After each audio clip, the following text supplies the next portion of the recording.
All right, so here's what we're going to do. This today, we're starting a series that we're going to do all the way until Christmas.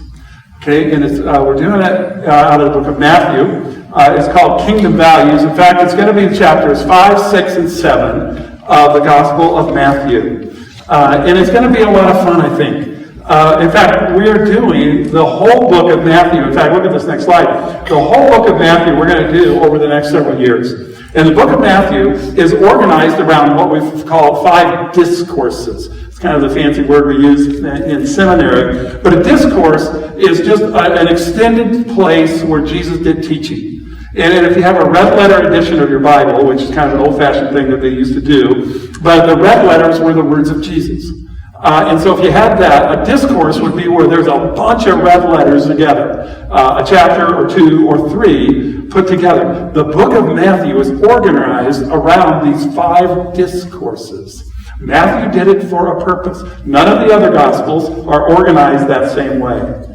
But Matthew, led, we believe, by the Holy Spirit, kind of said, I have a purpose for writing this book. I have a purpose for writing this Gospel. I have something I'm trying to get across to you, and I'm going to organize the material in a particular way so that it makes sense. Okay? And then around those discourses are what we call narrative. And narrative is simply storytelling. The events and some of the things that are said during those events. And so it's sandwiched on top, or the beginning of the whole gospel, and at the end. And in between all of those five discourses are sandwiched a bunch of narrative stories.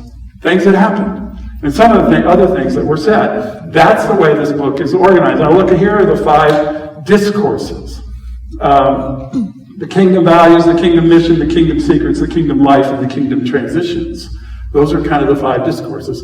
And then around those, here are the narratives. And we kind of give titles to those, but it's a little harder to give a title to it because there's a lot of different activities going on inside of those. But this is the way this whole gospel is organized. And we're going to focus this fall on the first one, the kingdom values. Okay, that first discourse. Better known as the Sermon on the Mount. And we're going to talk about those things. Now, you might think, well, how does this fit in the Bible altogether? There's a thread that God is weaving through the entire Scriptures, right down to what we're going to talk about today. Let me just kind of throw it at you real quickly. Here's the deal. The Bible as a whole, let's just kind of give it a big umbrella. Here's the big idea of the whole Bible. It is God's creation and recreation of an intimate relationship with mankind. You see, God made man to have an intimate relationship. He walked with Adam and Eve in the garden. And they knew each other well. There was this great relationship between God and whom He had created. But then they messed up. It's called the fall. They decided to do life their own way. And so God, for the rest of the Bible, from Genesis chapter 3 all the way to the end, He is recreating a new relationship with man. He is initiating towards man to recreate this relationship. And in fact, someday He is going to recreate a new heaven and a new earth when this one wears out. And He is going to bring it all to an end and create a new one. That's the entire theme of the Bible. So you can here's what the Bible's about. God's creation and recreation of an intimate relationship with mankind. And then there's this thing called the Old Testament. It's establishing the law and the prophets. God is going to say, here's what's right, and here's what's wrong, and here's how to live it out, and here's how to respond. And it's all about that, to outline our relationship with a holy God. That's what's going on in the Old Testament. And preparing us, because when we recognize a holy God, we begin to recognize that we're not. And He's saying, here's what you need. He's leading up to the time of the Messiah coming. And so the New Testament is all about this, a description of the 2 comings of the Messiah, who establishes a relationship with Himself through His grace, through His own kindness towards mankind. That's what He's doing in the New Testament. There's a coming that Jesus did 2,000 years ago, and there's one that's coming in the future. He's coming back again. That's what the New Testament is all about. And inside the New Testament, then, you have the Gospel of Matthew, which is a guide for what it means to follow Jesus as Messiah. That's what Matthew is all about. It's a guidebook for how to relate to Jesus Messiah and how to do that. It's really an amazing, amazing gospel. And then inside of the gospel, then, we have the Sermon on the Mount. And the Sermon on the Mount is all about the values that allow our lives to be useful, fruitful, and stable. See, Jesus put it this way. Whoever hears these words of mine in the Sermon on the Mount, it does something about them. It's like a man who builds his house on a rock. And when the rains come and the waves crash and the winds blow, your house isn't blown over. You built it on a rock. But he who hears these words of mine and doesn't do anything about them is like a person who built his house on the sand. And so when the rains come and the waves crash and the winds blow and you built it on the sand, it's as great as its fall. To tell you the truth, I think that's a beautiful description, or maybe an accurate description, of the world in which we live. And the lives that we have of building our house on the sand. And I think that's one of the reasons of the Sermon on the Mount is not only to reveal the beauty of God, but to reveal the brokenness of man. And I identify with that. I don't know if you do, but I do. And so the Sermon on the Mount is all about that. And then inside the Sermon on the Mount, today's passage is going to be what we call the Beatitudes. And these are qualities that glorify God. So Jesus opens up his entire ministry, at least in the Gospel of Matthew, by having this Sermon on the Mount. He reveals what it means and how to glorify God. That's the whole purpose of it. Wow. So let's jump into it and see. Here's the big idea for today. Just so you kind of say, here's where we're headed today. Because they always teach you. Tell them what you're going to tell them what you want them to know, and tell them what you told them, and hopefully they'll get it. So here's what I'm going to try to tell you today. In order to glorify God, by being a transformative presence in the world, we need to incorporate, adopt, embrace, and engage 8 qualities that are radically anti-cultural, but are totally in line with God's kingdom. If we want to glorify God by being a transformative presence in our world today, we're going to need to embrace, we're going to need to grab onto, we're going to need to hold on to, we're going to need to incorporate in our lives these 8 beautiful qualities that are totally against our culture. I mean, it's not that Jesus is saying some nice things. Jesus is punching his culture in the face. And it didn't sit well with lots of people. And it probably will sit about equally as poorly with us too. Because he takes our lives and he reveals the really painful, ugly things in our lives. But he also reveals the beauty of who God is, and this is what he's calling us to. And it's totally connected to God's kingdom. Okay? So here we go. Let me just read it to you. First 16 verses of chapter 5. It says, seeing the crowds, he went up on the mountain, and when he sat down, his disciples came to him. And he opened his mouth and taught them, saying, blessed are the poor in spirit, for theirs is the kingdom of heaven. Blessed are those who mourn, for they shall be comforted.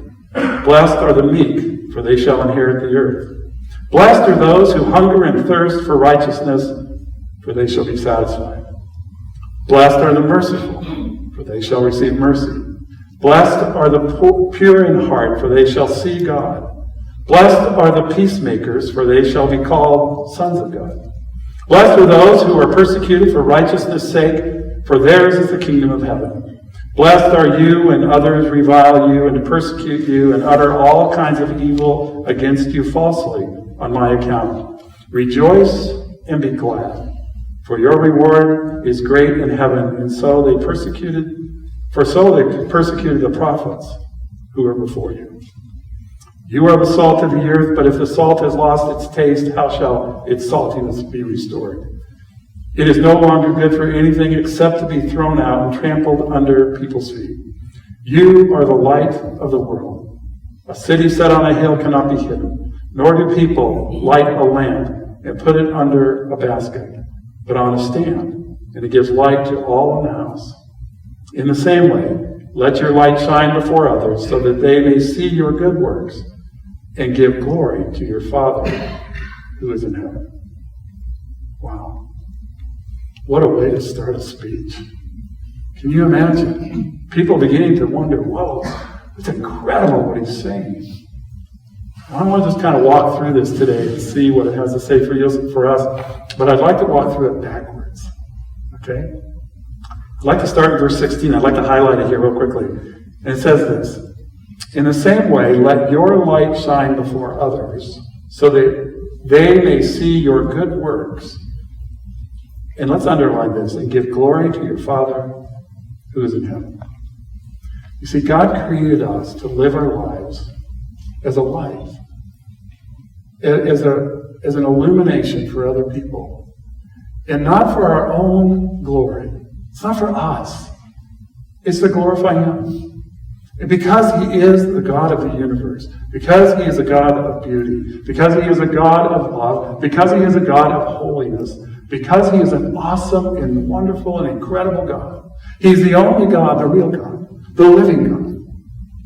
And He says, I want to live in you in such a way that you shine, and I want you to glorify me. Not because He's insecure. You know, sometimes you think, well, golly, why are you so insecure that you need to be glorified, God? What's your problem? And He's not got a problem.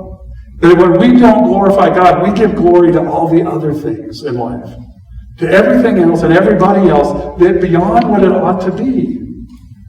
God is the source of life itself. And He says to glorify me means to also do what is right. And we'll see that. So He says, I want you to glorify me. And look at this in verses 14 and 15. Let's highlight that. He says, you guys, you're the light of the world. And I don't want you to be hidden. And I want you to be put on a hill. I want you to illuminate the world. I want you to shine light into the world. And we don't take a light and put it under a lampstand. We don't cover it up. We set it on something where the light can spread, right? And He goes, I want to use you guys that way. I want you to be like that. And not only that, but look at verse 13. I want you to be salt of the earth.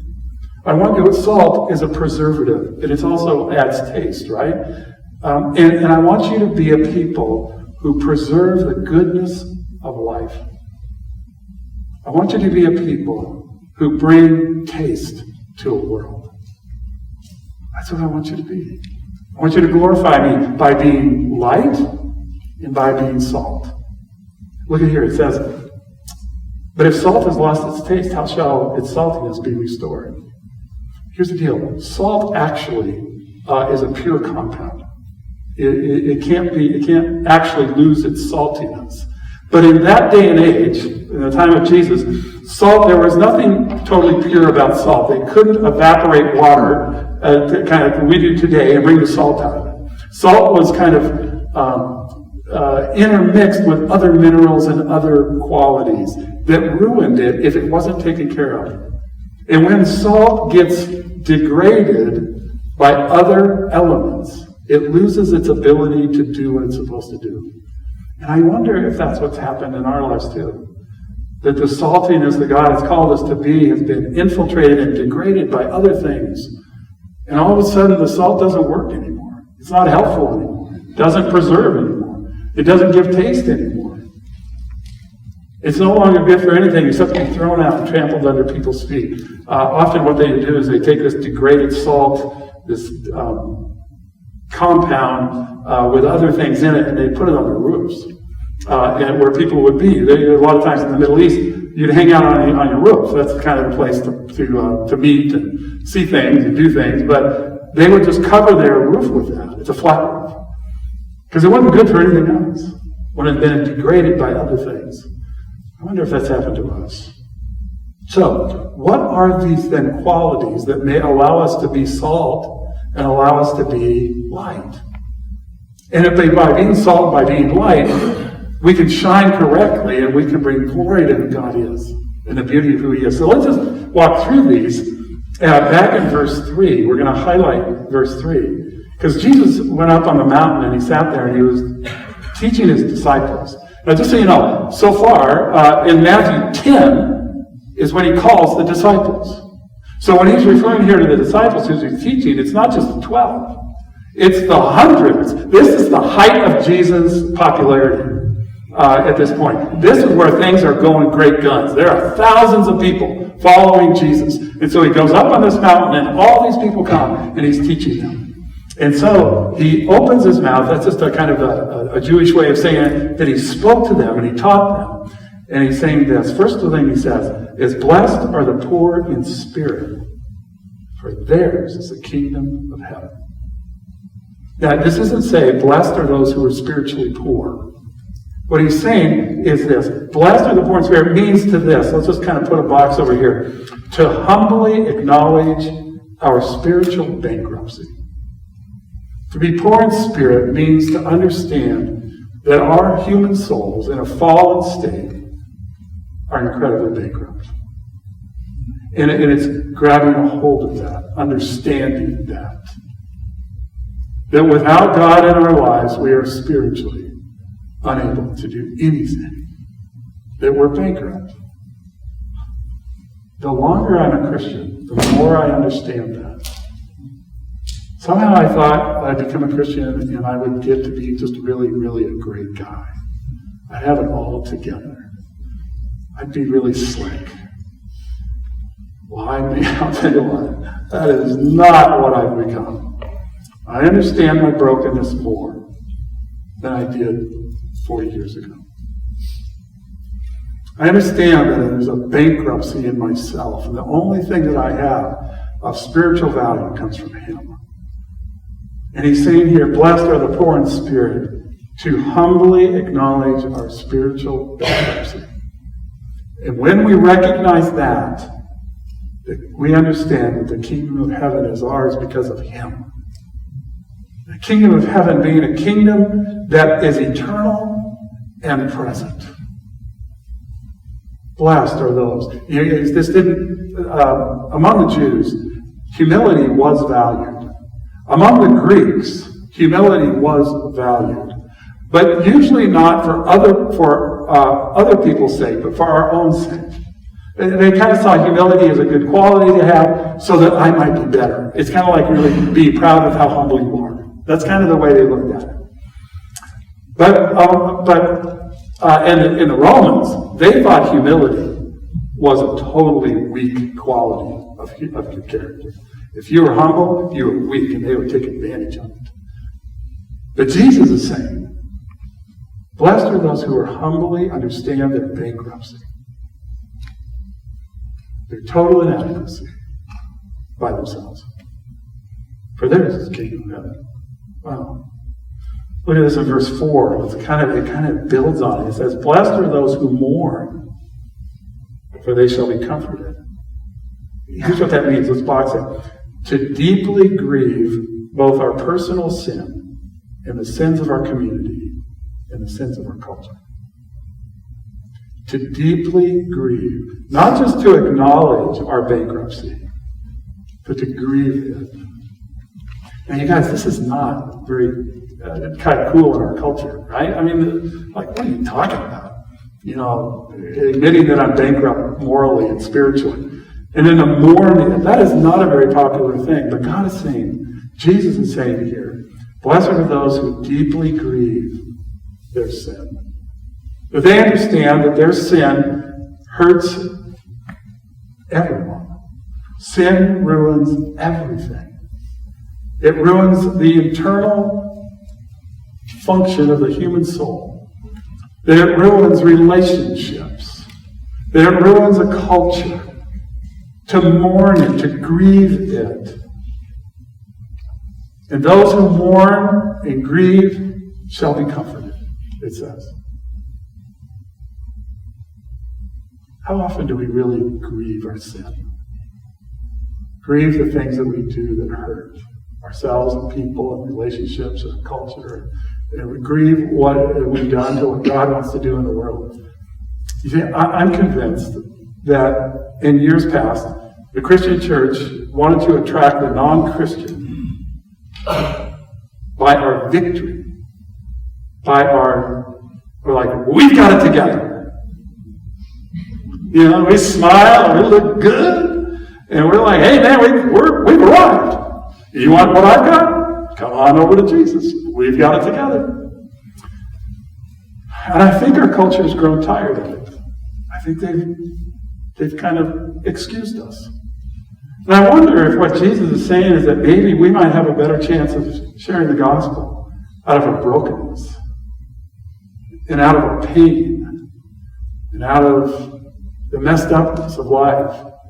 Not that we want to wallow like a pig in mud, but when we acknowledge our poorness in spirit by humbly acknowledging it And by grieving it, the world might listen a little more because they understand it too.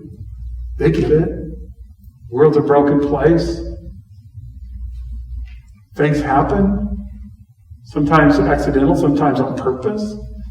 I wonder if being blessed because those who are mourn, for they shall be comforted. God meets you in your pain. He'll comfort you. Wow. Look at this in verse 5. Blessed are the meek, for they shall inherit the earth. Now, I don't know about you, but when I hear the word meek, this makes me think of some sort of a kind of weak, namby-pamby, just really meek, say, just really afraid of life.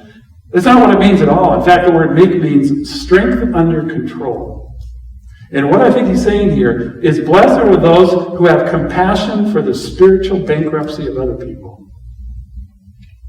Meekness is being strong and knowing what's right and wrong. But when we meet others who are spiritually bankrupt, which is everybody, that there is a compassion for them rather than a judgment of them. Rather than blaming them and putting shame and blame on people. But a compassion for the brokenness of people. I don't know if you've ever met anybody that has some broken pieces in life. You probably met them earlier and you asked them their name and how they got it. Because we all are broken. And meekness is having that care and concern for those who are spiritually bankrupt. I'd like you to think for a second, in our culture, maybe in the last year or two, some sort of incident or something where someplace you've been or seen on TV or something that really actually the brokenness of mankind, you just had a hard time swallowing it. You just wanted to kind of, were you there? And it happens on both sides of the aisle. It happens on both sides of every issue of life. And we're going to talk about that here in a minute, in a few verses. But what about a compassion for broken people? I think that's what Jesus is getting at. And then he goes on to verse 6. Look at this. Blessed are those who hunger and thirst for righteousness, for rightness. Hunger and thirst, obviously, it has that whole feeling of this incredible desire. Have you ever been really hungry and really thirsty? I'm sure you have. And you're just like, man, I cannot wait to get myself, an In-N-Out burger. I mean, I've done that a couple of times in life. Or, man, can I not wait to get a drink of water or something.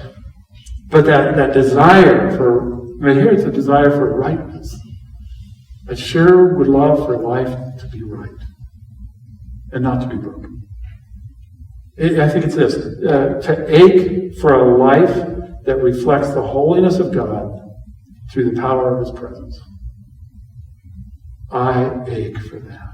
Wouldn't that be beautiful? Jesus is saying, blessed are those who hunger and thirst for what is right, and they'll be satisfied. God will meet you there. Now, the satisfaction is not always in the moment.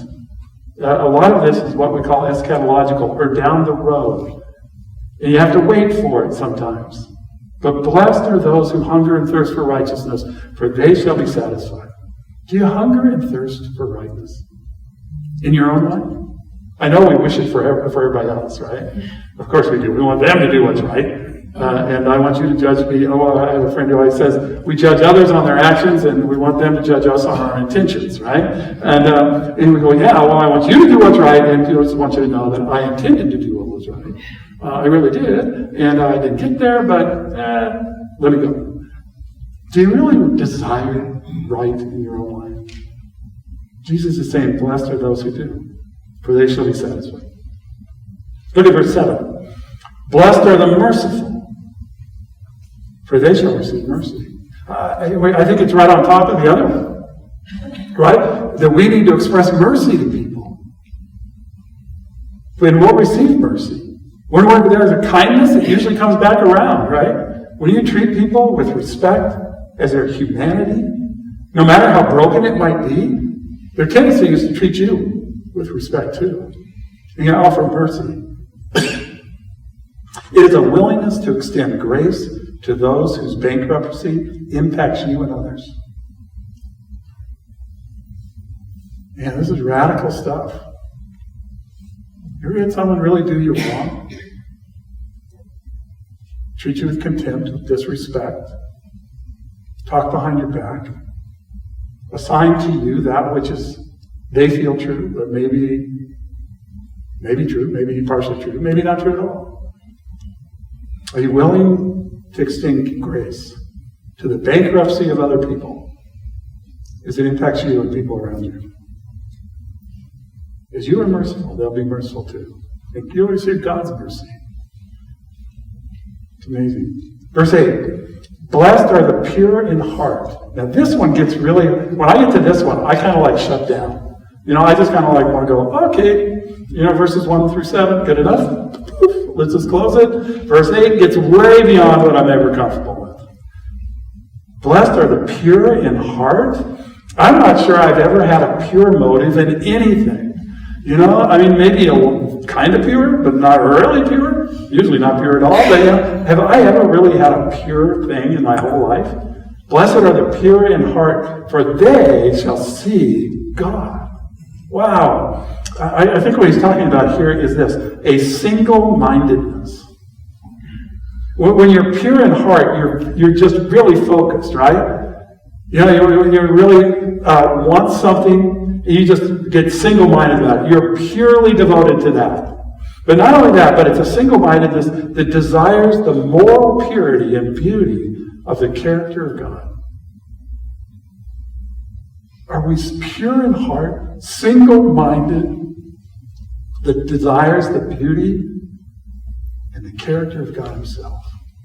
Wow. You guys really, that one just kind of, I just feel like I don't even know how to get my arms around that one. It's hard. But that's what God is calling us to. Jesus is saying, blessed are those people, because they shall see God for who he is. Wow. Okay, let's go on. Verse 9. Blessed are the peacemakers, for they shall be called the sons of God. You want to be called his son? You want to be say, hey man, you must be related to him. You're like, oh, you're related to God. I can tell, you're his son. Wow, how'd you know that? Well, you're a peacemaker. And what that means is to have a heart that does all that a person can do to pave a path of doing away with animosity. To do everything we can to do away with the animosity that lives. Do we live in a world that's just incredibly full of animosity? It's like crazy, isn't it? Politically, socially, internationally, you name it. Genders, races.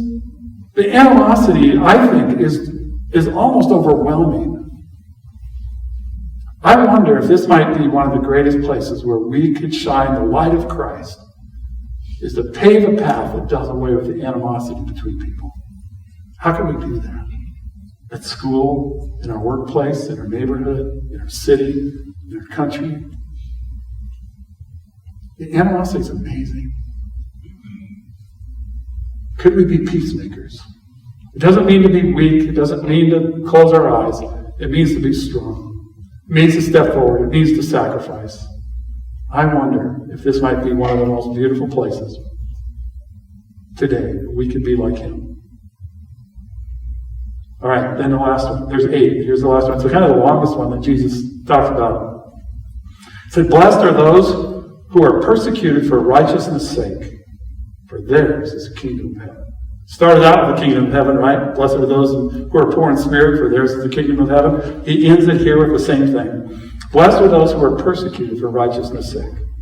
Blessed are you when others revile you and persecute you and utter all kinds of evil against you falsely on account of me. I don't really like that part. I really like, if I'd have been there on the mount, I would have said, Jesus, could we talk afterwards? I don't really like that part about people not liking me and reviling me and persecuting me on account of what you said if I buy it, if I'm in. I don't really like that part. Because I want to buy into what you're all about, Jesus, and I want other people to like me for it. And that doesn't happen. At least Jesus says it's not going to happen. They utter all sorts of evil against you falsely on his account. He said, here's what Jesus has to do. Rejoice and be glad. For your reward is great in heaven.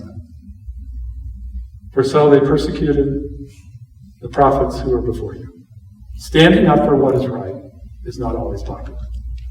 Right? Of course. That happens in our world. But he said, blessed are you when that happens. Here's kind of the way I synthesize this. It's an understanding that not everyone will welcome the peace that is offered by a gracious olive branch that you give. It comes right on top of being a peacemaker. Not everyone's going to appreciate it. Right? Some people are going to persecute you for it. And I don't know about you, but that makes me want to back off from being a peacemaker if people are going to persecute me for it. I want to run away. I want to hide. I want to just say, okay, I don't know what to do, but I'm out of here. I think Jesus is saying, don't back off. Be a peacemaker. Be full of these qualities. Wow. Because if you are, look now, let's just keep going through the passage. Look at this. If you, those qualities, look at this, then you are the salt of the earth. But if the salt has lost its taste, then it can't be restored. I want you to, these 8 qualities are salty. They preserve and give flavor to our world. Look at this in verse 14. You are the light of the world, and a city set on a hill can't be hidden. Nor do people light a lamp and put it under a basket, but on a stand and give light to all his houses. Those 8 qualities are qualities of light to illuminate a world that needs it. And then he says, in the same way, let your light shine before others so that they may see your good works and give glory to your Father who is in heaven. Those 8 qualities bring glory to God himself. And they're so not like us. But they're like him and like about his kingdom. Here's what I tried to tell you today out of this. Here's the deal. In order to glorify God by being a transformative presence in this world, we need to incorporate, adopt, embrace, and engage these 8 qualities that are radically anti-cultural, but are totally in line with God's kingdom. So that's a lot to cover today. Okay, that's a ton. So therefore, what do we do with this? What do we do? Okay, here's the deal. On your seat this morning, you found a little card that on one side has Matthew Kingdom Values. We're going to have one of these cards on your seat every week for the next 13 weeks. And we're going to ask you to both here and later today and later this week fill out this card. Okay? We're going to ask you to apply this. We're going to ask you to wrestle with this. If we want to grow as Christians, then we're going to have to say, okay, wait a second. What was said? Why was it said? How do I incorporate it? How do I adopt it? How do I engage it? How do I apply it in my life? Okay, so we're going to give you a card this week and every week. I want you to collect them, kind of like trading cards, the old baseball trading cards. You know, you can just collect them into a pile. But here's the deal. I want to ask you this morning. I want you to wrestle with this, okay? I need to also. So first is this. Under the Beatitudes, or this salt and light of Matthew 5, verses 1 through 16. First question. What about this topic do you need to wrestle with? What about this do you need to wrestle with? Was there one of these Beatitudes that was maybe the most uncomfortable for you? One that you felt like, oh man, I need to think about that. Maybe it was the topic as a whole. I don't know what it was, but what in this today, in this passage, grabbed you? Or maybe at least you really think about it or thought about it. What about it? Second question. How willing are you to wrestle with this? Maybe you said, well, here's the deal. That hit me. But I'm on a scale from 1 to 10, I'm a 2. I'm not really interested in wrestling with it. I don't want to talk about it. I don't want to think about it. I don't want to do it. And if it's true, write it down. Just say it's a 2. Or say, I'm a little bit interested. Or I'm a lot interested. Or it's a 10. I don't know what it is. But sometimes I think we say, hey, I ought to think about that. But we're not really serious about it. We don't do it. And so we just go on. Let's at least be honest with God. I've usually found that if you're honest with God, that's the starting point. He can start doing things. Like, oh, you said you're a 2? Thanks for being honest. And now I'm going to work on it. I'm going to move it to a 4, to a 6, whatever. So what about the topic do you need to wrestle with? Secondly, how interested or how willing are you to wrestle with it? Be honest. Third, what are you going to do about it? What are you going to do? Are you going to pray more? Are you going to meditate more? For some of you, you're going to know, I have to do something about that. Remember a story of Josh McDowell, the traveling evangelist and speaker for Campus Crusade. One guy came up to him one day and said, hey, would you pray for me for such and such? Josh said, no. And the guy said, what do you mean you won't pray for me? He goes, I can't pray for you. Because I know that I have what you need. And it was a physical need, and Josh went and got it and gave it to him. He said, I know I need to give it to you. What are you willing to do about it? And last, is there a scripture passage that might help you transform your thinking?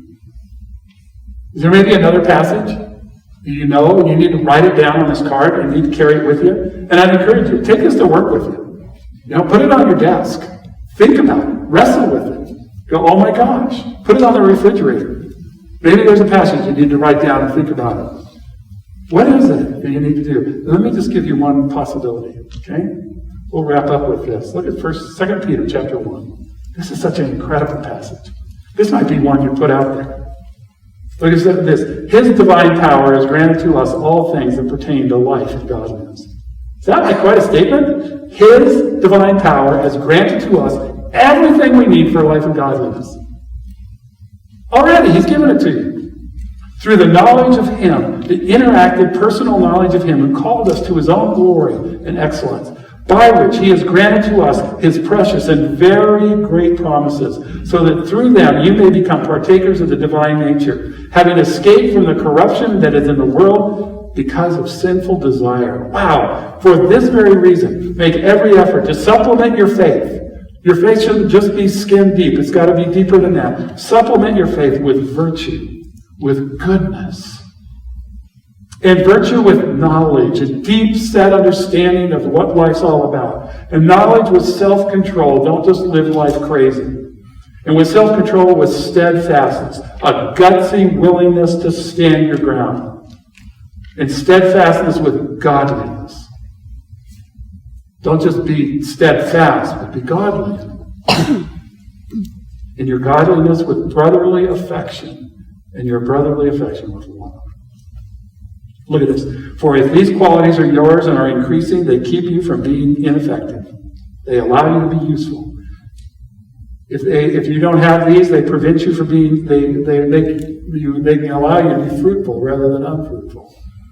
And in the knowledge of our Lord Jesus, for whoever lacks these qualities is so nearsighted that he is blind, having forgotten that he has been cleansed from his former sins. Therefore, brothers, be all the more diligent to make your calling and election sure, for if you practice these qualities, you will never fall. You'll be stable. Does this sound like what Jesus was talking about? Right? If you hear my words and do something about them, you will be like a person who builds his house on a rock.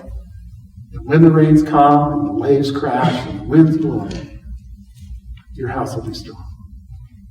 You guys, these qualities, I think, are what are going to reflect in our lives the maturity that He wants us to have. And it'll glorify God in our world today. What are you going to do about it? We're going to take 13 weeks to wrestle with what Jesus said. Okay?